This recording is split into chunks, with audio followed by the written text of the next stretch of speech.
خلیفہ ہارون الرشید کا زمانہ تھا۔ ایک دفعہ قحط پڑ گیا، خشک سالی ہو گئی، بارش ہی نہیں آ رہی، لوگ جو ہے بھوک سے مرنے لگ گئے، کھانے پینے کی لوگوں کے پاس چیزیں ہی نہیں ہیں۔ تو اس نے لوگوں سے کہا کہ اللہ پاک کی بارگاہ میں توبہ کرو، اپنے گناہوں سے توبہ کر کے نیک اعمال کی طرف توجہ دو تاکہ اللہ تبارک و تعالیٰ یہ خشک سالی ختم فرمائے۔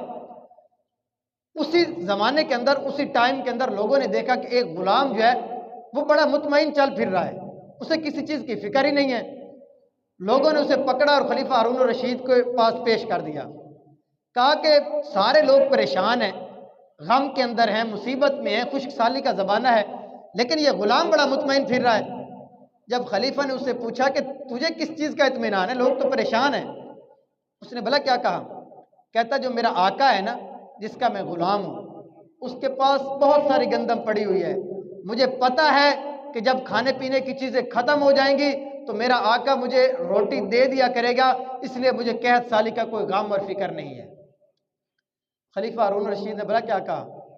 کہا کہ ایک بندہ جو غلام ہے، اس کو اپنے جیسے ہی بندے پر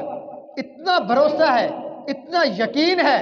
کہ قحط سالی کے زمانے میں وہ مجھے بھوکا نہیں مرنے دے گا، تو ہم تو اللہ تبارک و تعالیٰ کے بندے ہیں، ساری کائنات اسی کی بنائی ہوئی ہے، تو ہمارا تو زیادہ حق بنتا ہے کہ ہم اپنے رب پر کامل بھروسہ اور یقین رکھیں۔ ہمارا تو زیادہ حق بنتا ہے کہ ہم اس کی طرف اپنے سر جھکا دیں، اس کی بارگاہ میں توبہ کریں، نیک اعمال بجا لائیں، تاکہ اللہ تبارک و تعالیٰ یہ پریشانی اور یہ مصیبت ہم سے دور فرما دے۔